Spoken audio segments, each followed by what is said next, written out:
खबर राजधानी लखनऊ से है, जहां लोकसभा चुनाव के बाद योगी मंत्रिमंडल की शनिवार को पहली बैठक हुई। इस दौरान सभी कैबिनेट मंत्री, राज्य मंत्री और राज्य मंत्री स्वतंत्र प्रभार मौजूद रहे। मुख्यमंत्री ने मंत्रियों से उनके विभाग के कामकाज के बारे में जानकारी ली और राज्य में चल रही योजनाओं को और तेज गति से बढ़ाने के निर्देश दिए। यूपी के वित्त मंत्री सुरेश खन्ना ने बताया कि मुख्यमंत्री ने राज्य को उत्तम प्रदेश बनाने और गुड गवर्नेंस पर चर्चा की। सभी मंत्रियों को उनकी जिम्मेदारी का निर्वाह करने, प्रभार जनपदों और क्षेत्र पर ध्यान देने को कहा गया। विभाग में अच्छा प्रदर्शन करने के निर्देश दिए गए। पर्यटन मंत्री जयवीर सिंह ने बताया कि मुख्यमंत्री ने आज सभी मंत्रियों के साथ बैठक करी। उसमें उनके विभाग में चल रही योजनाओं की क्या स्थिति है, इस पर रिपोर्ट मांगी। 2 माह आचार संहिता के कारण रुके कामों को कैसे तेज गति प्रदान की जाए, इस पर चर्चा हुई। ये जो टाइम खराब हुआ है उसे कैसे रिकवर करना है, इस पर भी चर्चा हुई। इसे रूटीन बैठक कह सकते हैं। जयवीर सिंह ने कहा कि अब हम अपने विभाग की समीक्षा करेंगे, इसके लिए बैठक बुलाएंगे। सारे रुके हुए काम काज तेजी से शुरू होंगे। अल्पसंख्यक राज्य मंत्री दानिश आजाद ने बताया कि जनता से जुड़े मुद्दे बिना देरी के सुलझाए जाएं। जन सुनवाई करे, जनता की हर शिकायत का निस्तारण करे। आचार संहिता के कारण रुके कार्यों में तेजी लाने के निर्देश दिए गए। मंत्री ओम प्रकाश राजभर ने कहा कि नरेंद्र मोदी को तीसरी बार पीएम बनने पर उन्हें बधाई दी गई। घोसी सीट पर मिली हार का कारण उन्होंने सपा और कांग्रेस के संविधान को लेकर झूठ फैलाना बताया। विपक्ष सिर्फ अफवाह फैला रहा था। तीसरी बार एनडीए की सरकार न सिर्फ बनने जा रही है बल्कि और अच्छी तरह से चलेगी। इसके पहले उन्होंने सभी विभागों के ऊपर अपर मुख्य सचिव और प्रमुख सचिव के साथ समीक्षा बैठक की थी। उन्हें विभाग में खाली पड़े पदों पर भर्ती करने के साथ ही आवश्यक दिशा निर्देश भी दिए। आइए देखते हैं ये पूरी रिपोर्ट विस्तार से ब्यूरो चीफ के साथ।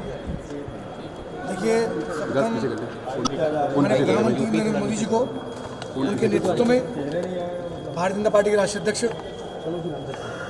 आदरणीय जेपी नड्डा जी उनके नेतृत्व में एनडीए को पूर्ण बहुमत सरकार बनाने के लिए मिला है।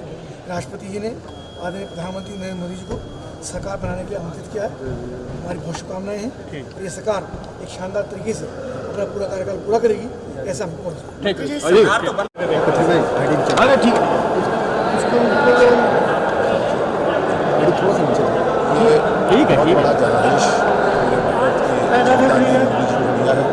तीसरी बार मोदी जी कल शपथ लेंगे।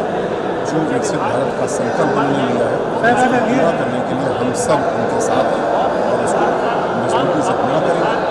उत्तर प्रदेश का इसमें विशेष रोल रहेगा, उसी के लिए आज बैठक भी है। हम सब अपने संकल्प को और मजबूत करेंगे।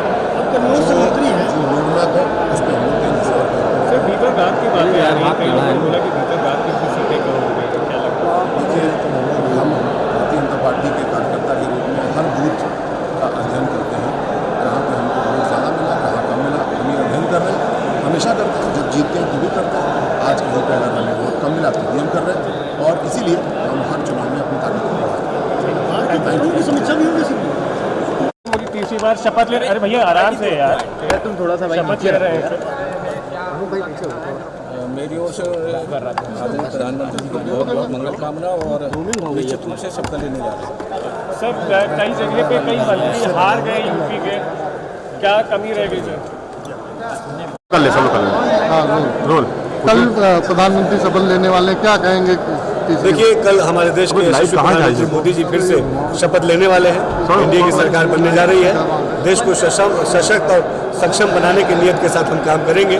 हमारी मोदी सरकार, उत्तर प्रदेश की हमारी योगी सरकार ईमानदारी से जनता के विकास को सुनिश्चित करने के लिए काम कर रही है और देश के विकास के लिए, उन्नति के लिए जो भी चीज़ ज़रूरी होगी हमारी एनडीए सरकार वो ज़रूर करेगी।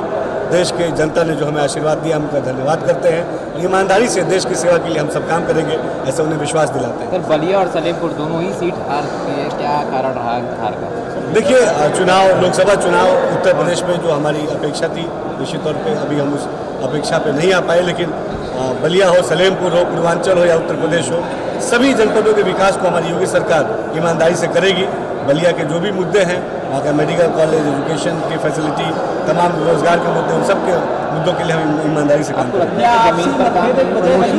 देखिए, जनता का जनादेश सराखों पे है।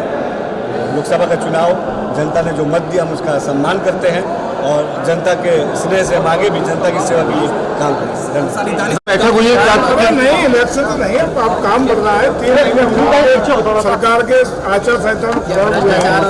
अरे नहीं, तमाम 3 महीने से आचार संहिता की दृष्टि से तमाम काम सरकार के रुके हुए हैं, वित्तीय खर्चे रुके हुए हैं, उनको किस तरह बढ़ाना है और क्या क्या बेहतर करने के लिए, जनता के प्रति जवाबदेही बढ़ाने के लिए, सरकार के वित्तीय खर्चों की व्यवस्था करने के लिए तमाम निर्देश जो परिवार की मुखिया की तरह माननीय मुख्यमंत्री ने देने का काम किया है। तो रूटीन वैकेंसी से अलग कुछ नहीं था। हार को लेकर सर वो नहीं था, कोई समीक्षा नहीं। ठीक है। तीसरी बार माननीय प्रधानमंत्री नरेंद्र मोदी जी की सरकार बनने के लिए आप सभी की ओर से, प्रदेशवासियों की ओर से, देशवासियों की ओर से मैं माननीय नरेंद्र मोदी जी को बहुत बहुत बधाई देता हूँ। लेकिन सर जो सीटें हारे हैं उनकी जिम्मेदारी कौन लेगा, क्योंकि हिमाचल में बहुत बुरा हारे हैं, बहुत ही जहाँ से आप लोग आते हैं वहाँ से सब हार गए। तीसरी बार शपथ लेने जा रहे हैं, क्या का हृदय से जनता ने एक इतिहास बनाया।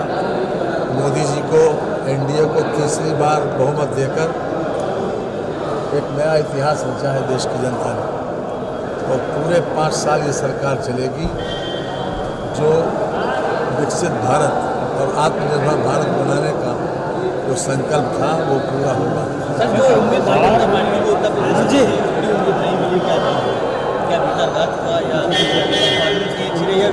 पुरानी खबर हो गई, कोई नई चीज़ पूछो, ये खबर पुरानी हो गई।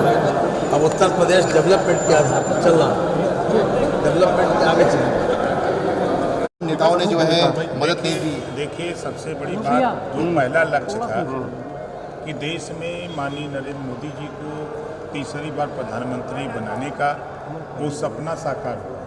एनडीए गठबंधन का वो सपना साकार हुआ और मजे की बात, गठबंधन ने पहले ही प्रत्याशी घोषित करके प्रधानमंत्री पद का चुनाव लड़ा और प्रधानमंत्री पद की जीत। ये पहली चीज। रही बात जो आप लोगों के जहन में है कि सीटें कम आई, तो उसकी समीक्षा हो रही है, हो जाती है, तो फिर हम लोगों को बैठ के आप लोगों को बता देंगे। लेकिन भीतरघात में आप लोगों ने भी नाम लिखकर बकायदा दिया गया था, उसके बाद कोई कार्रवाई नहीं, कहीं कुछ नहीं। भीतरघात तो हुई है। अब ये आप लोगों के जहन में हो सकता है, लेकिन हम लोगों के नहीं, अरविंद तो सुनिए, कांग्रेस और सपा के लोगों ने झूठ बोला कि सरकार आने पर संविधान बदल दिया जाएगा। ये प्रचारित बड़ी तेजी से किए।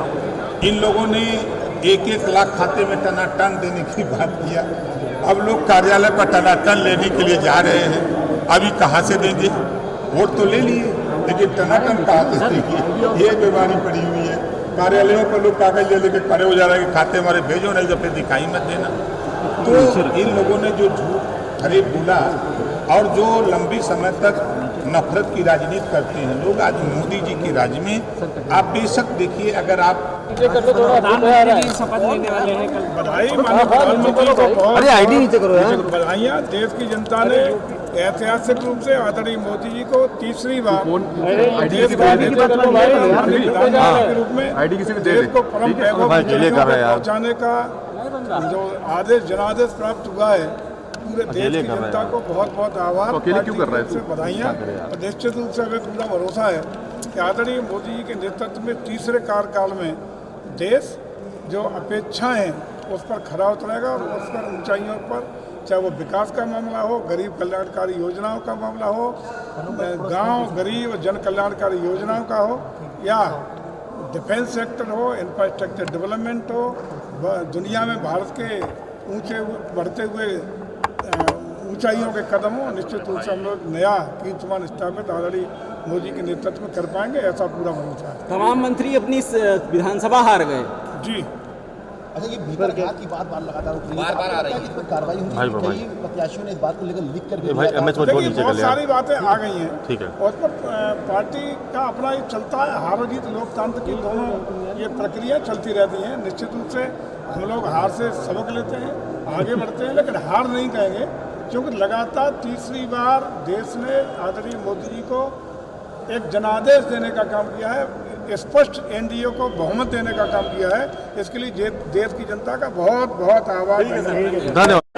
क्या कहेंगे बताइए, जो कल प्रधानमंत्री शपथ पर ये संविधान को किताब लेकर के धार्मिक प्रचार किया गया, देश के भोली भाली जनता को गुमराह किया गया, बस यही मुद्दा। कल शपथ लेने जा रहे हैं, क्या सौभाग्यशाली हम लोग तीसरी बार प्रधानमंत्री इसीलिए एनडीए के साथ आए थे। तीसरी बार प्रधानमंत्री और फिर भारत के सुखी बनाए अर्थव्यवस्था से हम सब देशवासियों के लिए सौभाग्य बहुत लंबे समय 60 साल बाद तीसरी बार प्रधानमंत्री ऐसे जो विकास के रथ सर जो हार हुई है तो क्या लगता है कहाँ पे कोई भीतर घात की बात आ रही, कई मंत्री कई जो कमी रह गई है उस पर चर्चा होगी, विचार विमर्श होंगे, जो कमियाँ रही उसे सुधार किया जाएगा और जो उसमें शामिल पाया जाता है।